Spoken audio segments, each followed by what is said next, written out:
আড্ডা বেঞ্চের বেঞ্চে আপনাকে স্বাগত।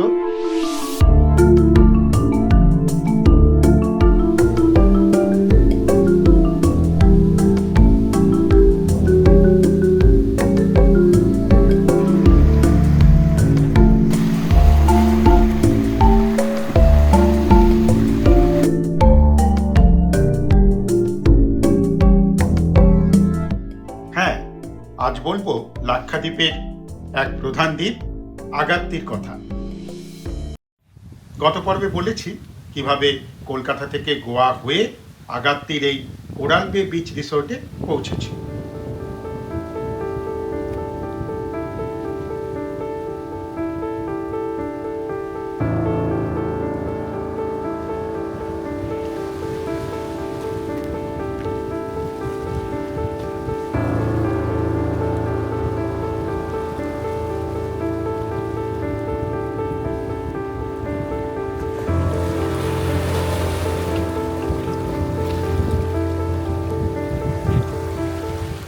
আর দেখিয়েছিলাম অনুমতিপত্র, কিন্তু বলা হয়নি এই অনুমতিপত্রটা কিভাবে পাওয়া যেতে পারে। অনুমতিপত্রটা ভালো করে লক্ষ্য করলেই দেখতে পাবেন এই দ্বীপের কোনো একজনের গেস্ট হয়েই আপনাকে আসতে হবে। আমরা যেমন ছিলাম মোহাম্মদ ইরফানের গেস্ট, সেই আপনাদের প্রয়োজনীয় পারমিট বা অনুমতিপত্রের ব্যবস্থা করে দেবে। এরকম এখানকার সব রিসোর্টের এই ব্যবস্থা আছে, প্যাকেজের মতো। কতদিন থাকবেন, কোন কোন জায়গায় যাবেন, সবই এখানে লেখা থাকবে। এ নিয়ে আর যা কিছু বলার আছে তাই সিরিজের শেষের দিকে ক্লিয়ারলি বলবো। চলুন এখন দেখে নিই আমাদের ঘরের পরিবেশ আর ব্যবস্থা কেমন ছিল।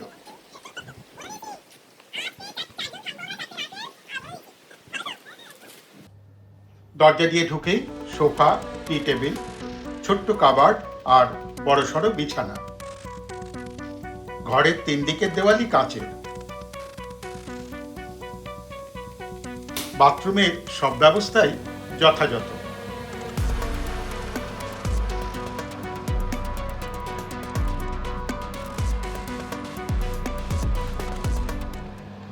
চলুন বেরিয়ে পড়ি, আর সময় নেওয়া যাবে না।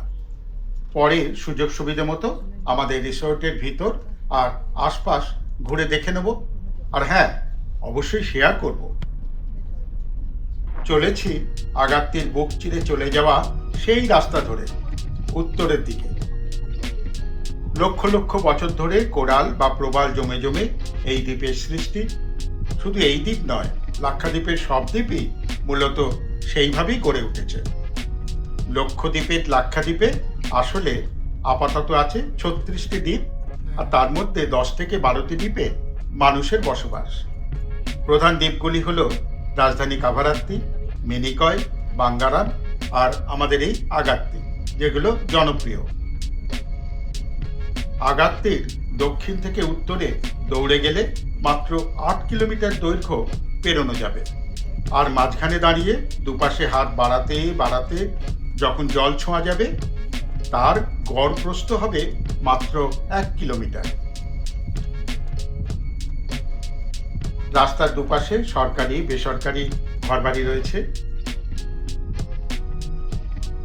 সমুদ্রে ঘেরা আগাত্তির অনেকগুলি সৈকত থাকলেও পশ্চিম দিকে লেগুন বা উপহ্রদ থাকায় এই দিকের সৈকতগুলি জনপ্রিয়। বেশিরভাগ রিসর্টও এই দিকেই।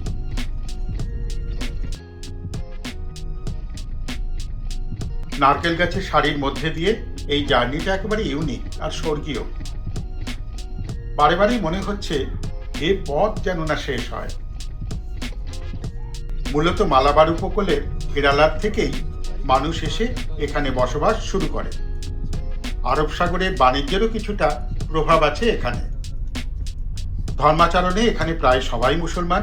সে প্রায় 7ম শতাব্দী থেকে দ্বাদশ শতাব্দীর পরিসরে এই ধর্ম উবাইউল্লাহর দেখানো পথে বেড়ে ওঠে। 7 থেকে 8 হাজার মানুষ এই দ্বীপের স্থায়ী বাসিন্দা। প্রধান জীবিকা মাছ ধরা আর নারকেল সংক্রান্ত ব্যবসা। বর্তমানে পর্যটনকেও এর মধ্যে ধরে নেওয়া হয়। এখানকার ভাষা জেসেরি, মালয়ালমেরই একটা উপভাষা। কেউ কেউ দ্বীপ ভাষাও বলে। ইংরাজি, হিন্দি এসব ভালোই চলে। বাঁদিকে ঘুরে ধরলাম সমুদ্রমুখী বাইপাস। এদিকেই রয়েছে থানা, ডিসি অফিস, হসপিটাল, মিউজিয়াম, এইসব। এবার সমুদ্রের একেবারে ধার ঘেঁষেই যাচ্ছি এখানকার প্রধান সৈকত এবং জেটি, ওয়েস্টার্ন জেটিতে। মাঝে মাঝে ওয়াটার অ্যাক্টিভিটিস করার বোর্ডও রয়েছে। খুব যে সাজানো গোছানো বা লাক্সারির প্রদর্শনী এখানে চোখে পড়ছে তা কিন্তু নয়। একেবারে সাদামাঠা সহজ জীবনের উপাদান একেবারে সহজভাবেই ছড়িয়ে রয়েছে চারপাশে।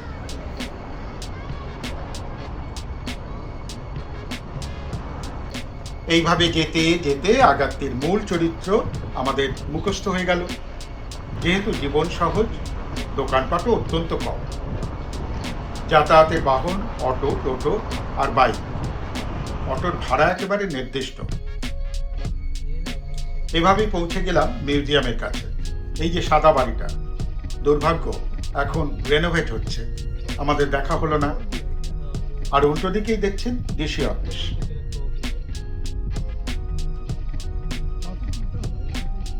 এখান থেকে সোজা গিয়ে ঝাঁপিয়ে পড়লাম সমুদ্রে, মানে আমাদের চোখ ঝাঁপিয়ে পড়ল। আগাত্তিতে যত ছোট বড় জলযান আসে যায় সবারই ঠিকানা এই জেটি। আপাতত তেমন যাতায়াত চলছে না, তাই মোটামুটি ফাঁকা।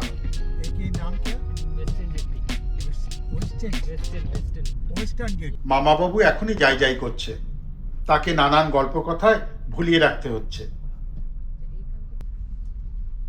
গাড়ি একেবারে জেটির ওপরেই এসে থামলো। এর সৈকত বেশ চওড়া, সমস্ত রকম ওয়াটার অ্যাক্টিভিটিসের ব্যবস্থাও রয়েছে এখানে। কর্ডেলিয়া জাহাজও এখানেই পর্যটকদের নামিয়ে অ্যাক্টিভিটিস করিয়ে আবার তুলে নিয়ে যায়।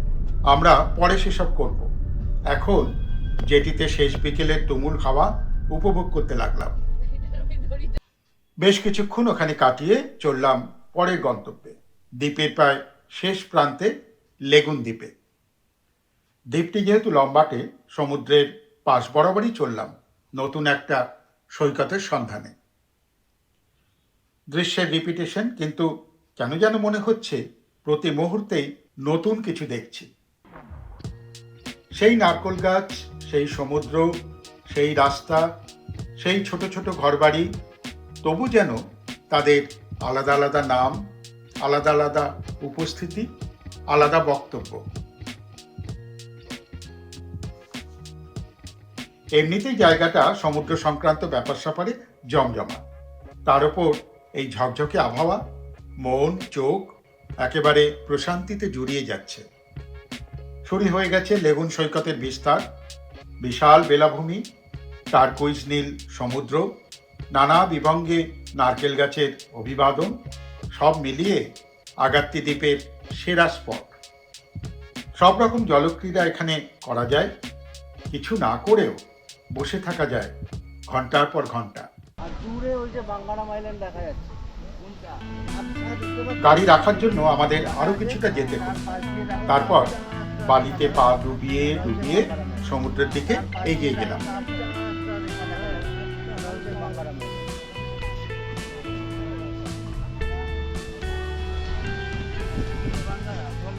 অফুরন্ত নীল জল, লাল এক টুকরো ললিপপের মতো প্লাস্টিকের নিশানা ভাসছে। দেখ চক্রবাল স্পষ্টভাবে সূক্ষ্ম রেখায় নিজেকে আলাদা করে চিনিয়ে দিচ্ছে। আমাদের জন্য অপেক্ষা করছিল রবি মামা।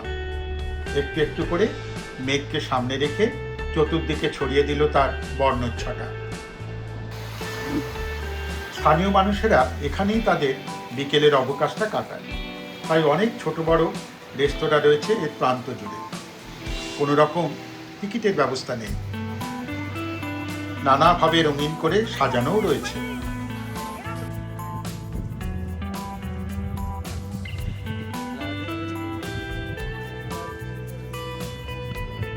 একটু নির্জন খুঁজে নিয়ে হাঁটতে লাগলাম সমুদ্রকে কাছে নিয়ে। মাঝে মাঝে আন্দামানের কথা মনে পড়ছে, তুলনায় যাব না, সবাই সবার থেকে আলাদা, মনটাকে ছুঁতে পারলেই হলো।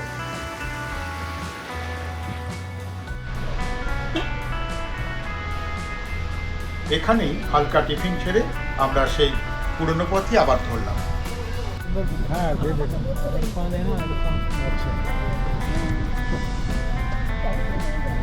আমাদের রিসোর্টকে পাশ কাটিয়ে এয়ারপোর্টের দিকে গাড়ি ছুটলো। চেনা রাস্তায় আবার নতুন লাগছে, কিন্তু যাচ্ছি কোথায়?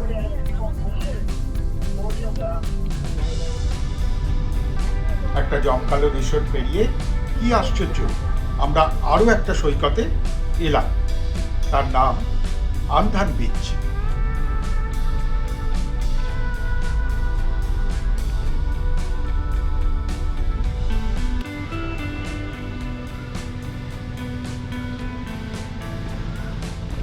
এই বীজটিও স্থানীয় মানুষজনই জমজমাট। চারদিকে আলো জ্বালিয়ে দেওয়া হয়েছে, নারকেল গাছগুলিও রং করা।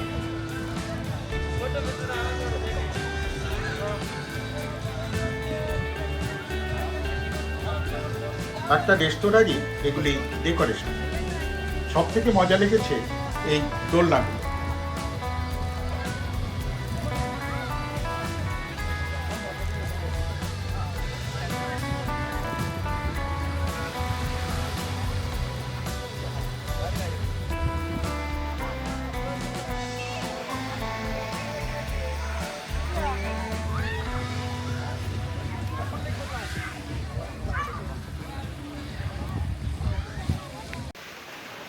যারা নৌকো ভ্রমণে গিয়েছিল তারা এখন ফিরছে। অন্ধকারও নেমে আসছে, আমরাও সেদিনের মতো রিসোর্টে ফিরলাম।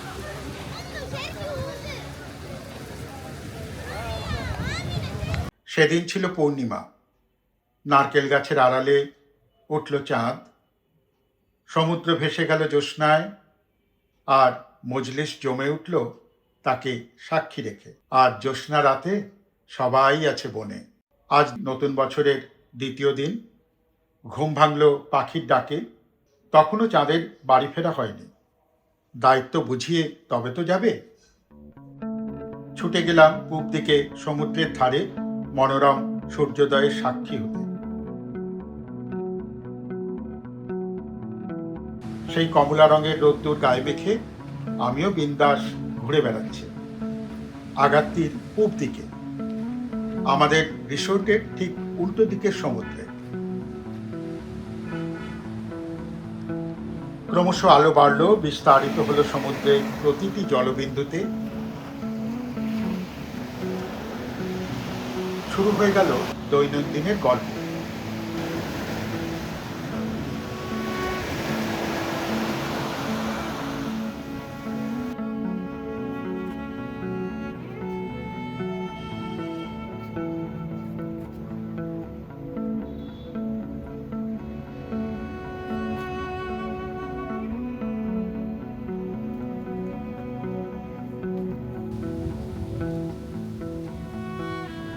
অচিরেই লেগুন হয়ে উঠল মরকত সবুজ, আর ঢেউগুলো কাছে ডাকতে লাগলো।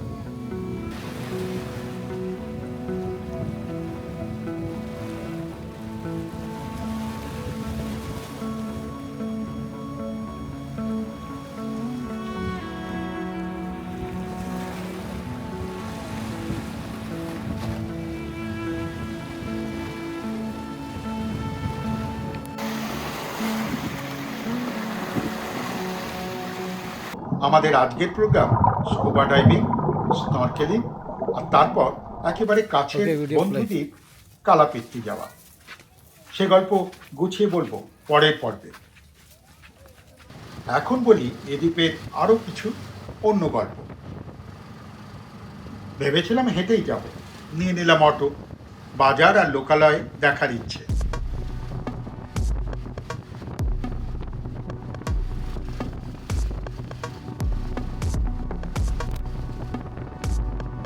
মাঝ রাস্তায় নেমে একটা ডিপার্টমেন্টাল স্টোরে কিছু কেক বিস্কুট কিনে হাঁটতে লাগলাম, সঙ্গে এই আইসক্রিম। একদিনের চেনা দ্বীপে সাধারণ জনজীবনের মধ্যে দিয়ে হাঁটাটা একটা অন্যরকম অভিজ্ঞতা।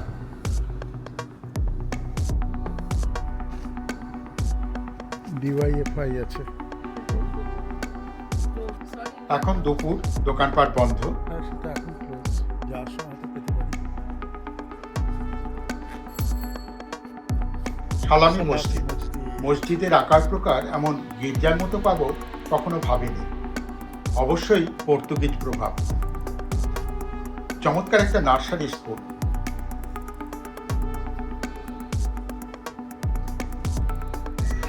একটা জুনিয়র বেসিক স্কুল। আরো কিছুটা হেঁটে ফিরে এলাম রিসোর্টের কাছেই আন্ধান বিচে। रिटर्न नहीं, ये नजदीक ही है। খিদে পেয়েছে, অর্ডার দিয়ে বসে গেলাম। এখানে একটা খুব আন্ধান জরুরি বিচ। তথ্য এই এখানে আন্ধান বিচ। একটা খুব জরুরি তথ্য আন্ধান দিয়ে বিচ। আগাত্তি দ্বীপে প্রায় কোনো খাওয়ার দোকান নেই বললেই চলে। সৈকতের কাছে ছোট দোকানগুলোই ভরসা, আর হচ্ছে আপনার রিসোর্ট। পরের দিনগুলি স্কুবা ডাইভিং, বিভিন্ন দ্বীপে যাতায়াত করে কেটে গেল। আর তারপরের দিন পায়ে পায়ে আশেপাশে ঘুরেই সকালটা কাটালাম। দুপুরে ফ্লাইট, 10 মিনিট দূরে এয়ারপোর্ট, সুতরাং হাতে অনেক টাইম।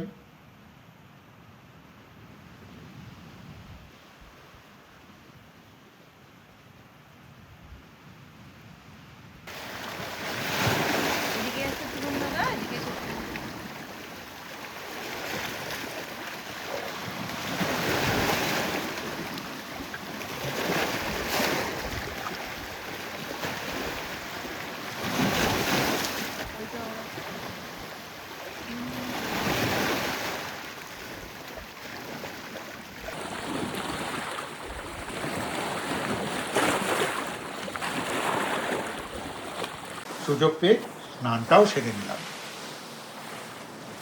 পায়ের নিচে মৃত প্রবাল বাঁচিয়ে বাঁচিয়ে যতটা পারলাম গভীরে গেলাম।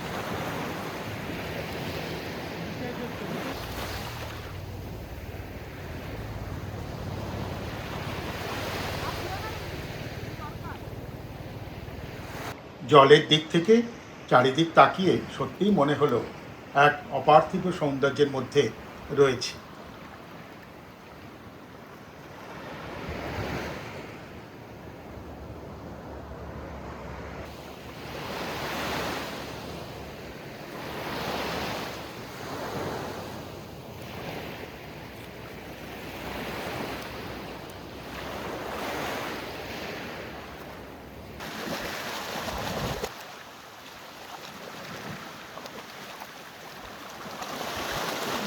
আগাত্তিকে বিদায় জানিয়ে চললাম এয়ারপোর্টের দিকে। ইরফান ভাইকে অজস্র কৃতজ্ঞতা জানিয়ে বাই বাই। নারকেল গাছ আর সমুদ্র ঘেরা আমাদের সাময়িক আবাস কোরাল বে রিসোর্ট ছেড়ে বেরিয়ে পড়লাম।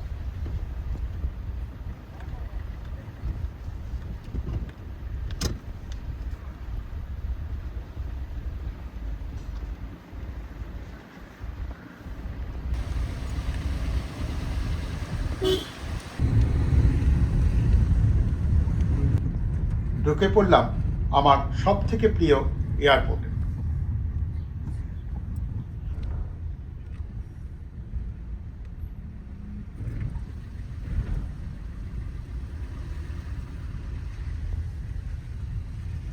ও, এটা ওয়েটিং লাউঞ্জ থেকেই দেখতে পেলাম কোথা থেকে এক হেলিকপ্টার ধুলো উড়িয়ে নামলো।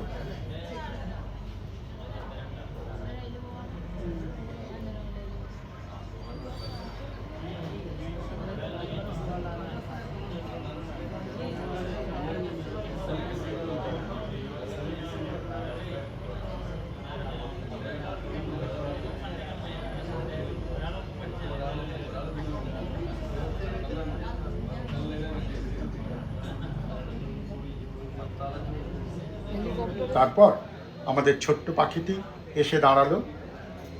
আমরা আবারও ফিরে যাব গোয়ায়।